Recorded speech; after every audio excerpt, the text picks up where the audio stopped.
First of all, I want to thank you, Josh, and the Hall of Fame committee for this honor. I mean, it's truly a great honor. It's been a great weekend. I came in town on Thursday, and I got a chance to speak to the team. I don't know if I should have said that after that speech. I guess it didn't work, but that had been the highlight of the weekend. Yesterday, I got a chance to have lunch with the other inductees, and that was really special. And I want to say congratulations to you guys. Really humble experience sitting in there just sharing stories, because I sat there and here I am thinking I did some great things, and these guys did some amazing things, so congratulations to you all. Like Steiny, I had some notes together, and I sat there and I said, you know what, I'm just going to talk to you. I'm going to talk to you about my experiences. I'm going to start by telling you a story of when I first came to U of I in 1991. I arrived here on campus for fall check-in, and my dad and I had, we were moving into the Chancellor Hotel. I don't know if you remember, how many of you guys remember the Chancellor Hotel, real old hotel, the collapse, you remember that? So we go to move in the hotel, we get off the elevator on our floor, and and I don't know if you know, the old hotels, the halls were kind of dimly lit. They don't have the bright lights that you see in some of these hotels now, but real dimly lit. And it had a window at the end of the hallway, so it shined the light through the hall. So my dad and I would get off the elevator, walking down the hall toward my room, and all of a sudden the door opens up. And two of the biggest humans I've ever seen in my life come walking out. And I'm walking down the hall, and all of a sudden it starts to get darker than it already is, because they're blocking the light from the window. And as they're getting closer, it feels like it's getting darker. And I said, Jesus, I'm walking, so then I start getting on my tippy toes a little bit, because I'm thinking, let me look a little bigger. And so as we approach, I swear that hall all of a sudden felt like I was walking down an airplane aisle. I mean, these guys, that's how much space they took up. And long story short, it was John Horn and Ken Blackman. Dad, I don't know if you remember that story, but we went in the room, and I looked at my dad, and I said, man, I don't know about this. And he was like, oh, you'll be all right, you're good. I said, we got to go find a strength coach. I got to get to work, But that was my first experience here, and, when I got here, I came to Illinois without any real preconceived goals or expectations, only to get a degree. And that was because I grew up in a household with my mom, who was an educator, and when I was coming here, that's what it was.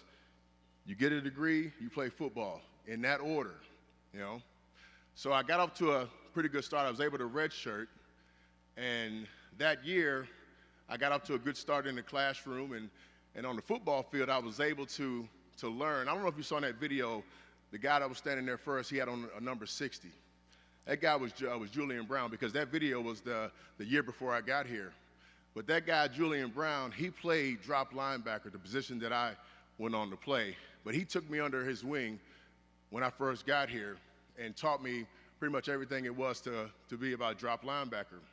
So after that first year, I was able to have the opportunity to compete for the starting job, because Julian was moving on. And so in looking at that, I was like, wow, here I am, a freshman, and I got a chance to compete for the starting job.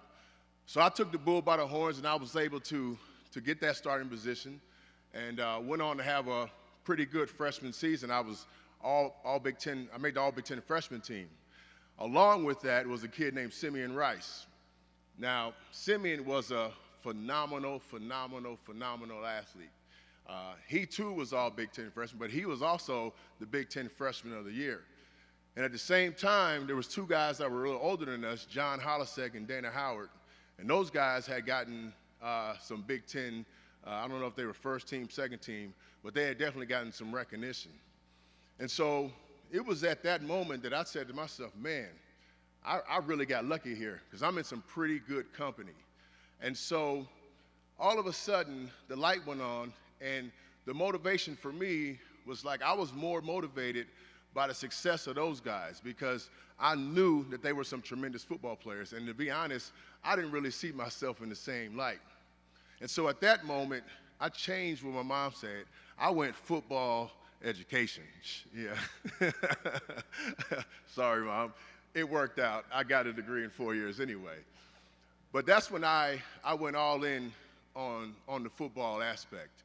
And the work ensued. And like I said, I really got lucky being around some really, really gifted football players. So enter my sophomore year. I think I was Big Ten honorable mention, while Holisek, Dana, and Simeon were all three first team all Big Ten. So at that point, I feel like, man, I'm the weakest link here, you know? And I was really motivated. Like I said, I was motivated by their success, but I just didn't want to be that odd man out. And as I sit here, I see Kent Brown, sitting here. And in '94, we had the media day to open up the '94 season. And this is a great story. I don't know if you remember this, but they go to call. When we have those media days, we take pictures. They do groups, linebackers, DBs, all this stuff, and then they interview certain people. Of course, Simeon had a lot of people around him. I had a few, but it wasn't that packed. And all of a sudden, I hear him call for the H boys, the linebackers, the H boys. We need you over here. So I'm standing there, and I was like, So I walk over there, and I'm standing there, and of course Dana and John Holisek were standing there, and they proceed to start to take these pictures, and I'm trying to get in there, and they was like, well, no, the H boys are Holisek and Howard. And I said, well, wait a minute, my last name is Hardy, that begins with an H too, And so, as I said, man, what kind of disrespect is that? I don't know if you remember that, Kent, but it was one of those moments that I said, man, I got to work harder. I got to get myself on that first team. And that year I ended up having a big year, and I made first team, and I bumped Holisek off of that. Yeah. But ever since that moment, it was truly a testament of the work that, like I said, those guys were doing, and I just kind of followed in their footsteps. Throughout this weekend, we've been highlighted about our individual accomplishments, and a lot of people, I've done a lot of interviews, and people ask me, what was my favorite moment, winning the Buckus Award, All-American, all these different things. And the thing about it is all those things were great, but Adam hit it on it earlier about talking about team sports. To me, football is like the ultimate team sport. And none of the things that I was able to accomplish would have been accomplished without my teammates. And I'm not just talking about Dana, John, and Simeon. I'm talking all of my teammates. And so I remember when I went down to Orlando to receive the Buckus Award, when they called my name and I went up on the stage and I was giving that speech, I almost felt guilty in a way because I was being honored, and I was obviously humbled, but I really felt like, I was there on behalf of the entire Illinois football team because, without all those guys, it wouldn't have been possible. But getting back to like this weekend, people ask me what my favorite moments are. My favorite moments here aren't any individual moment of winning awards or being named All-American. My favorite moments are games like the Michigan game in '93 when we go to Ann Arbor and we beat Michigan at Michigan at a time where nobody gave us a chance. Nobody thought that was going to happen. Just a tremendous feeling after that game.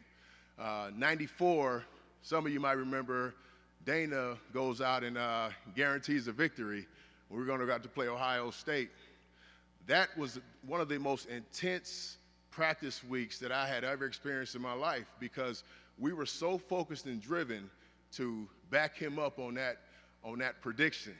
And we went to Columbus.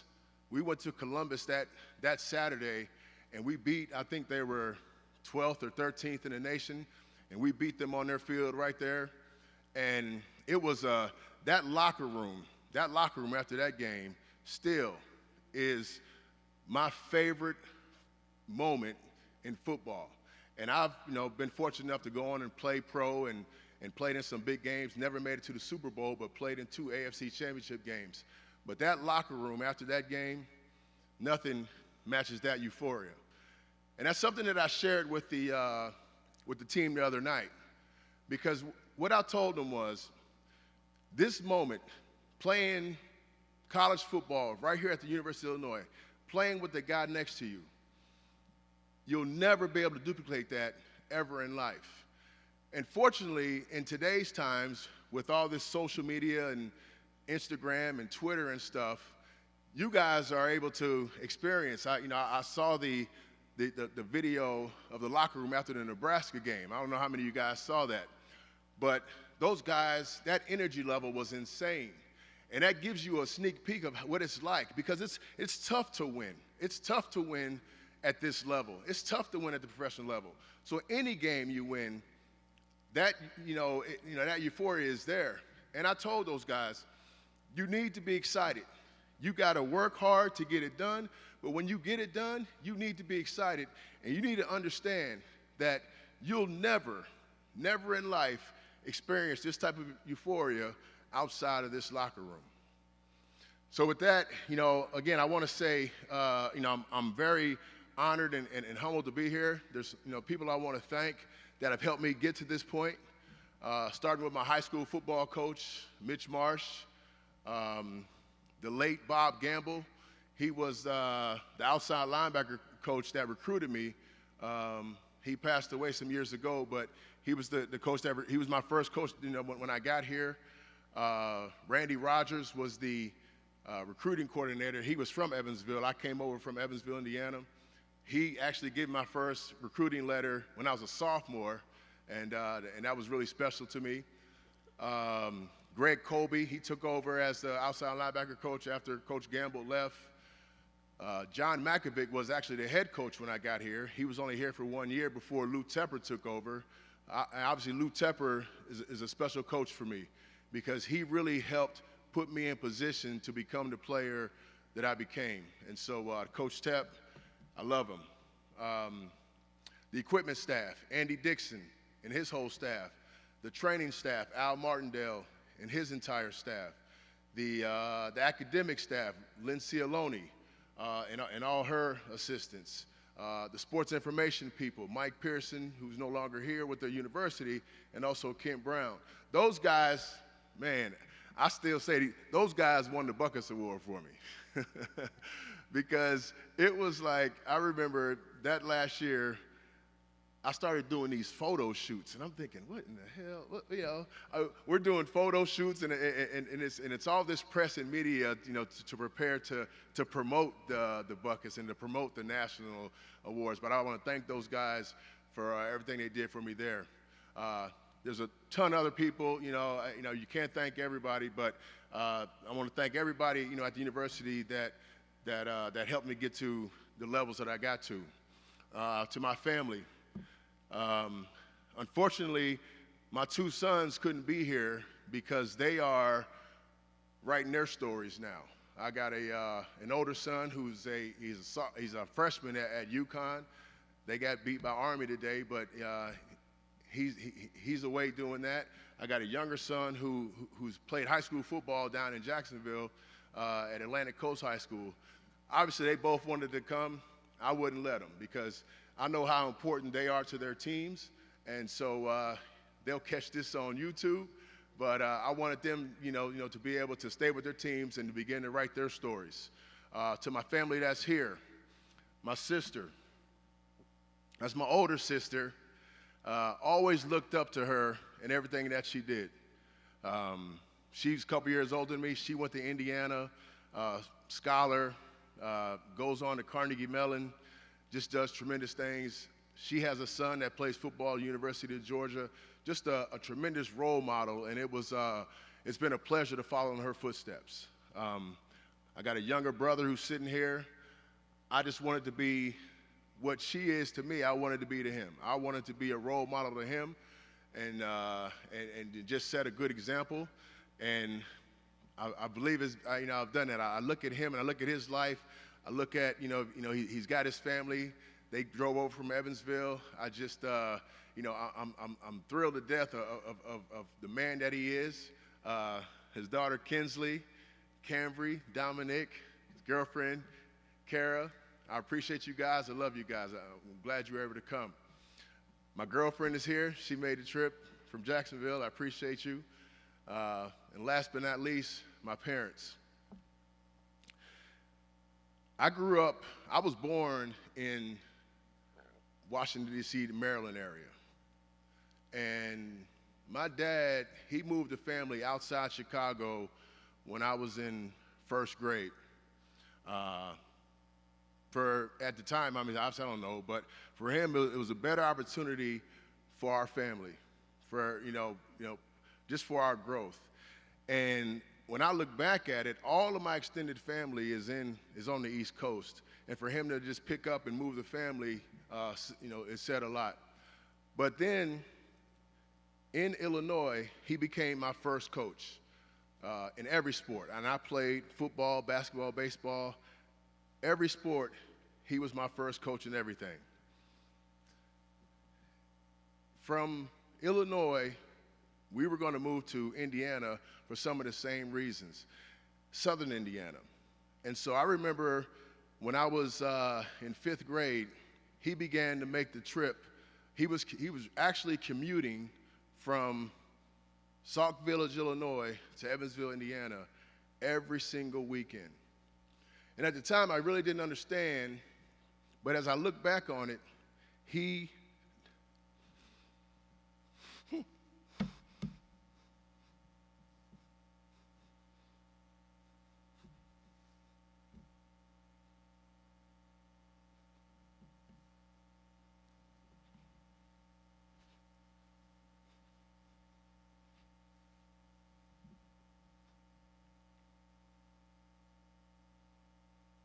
I ain't gonna make it.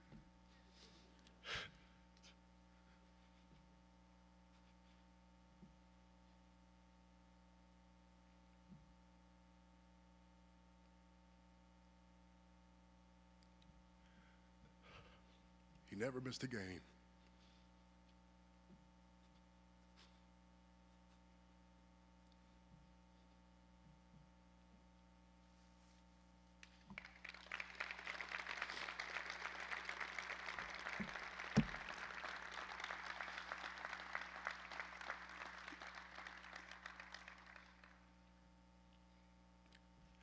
He never missed a game.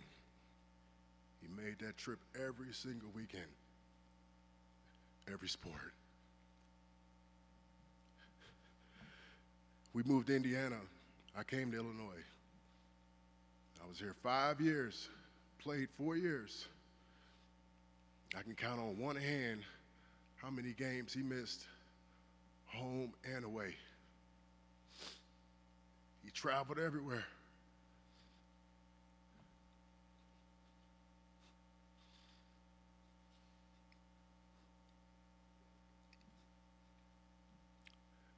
That support is unreal.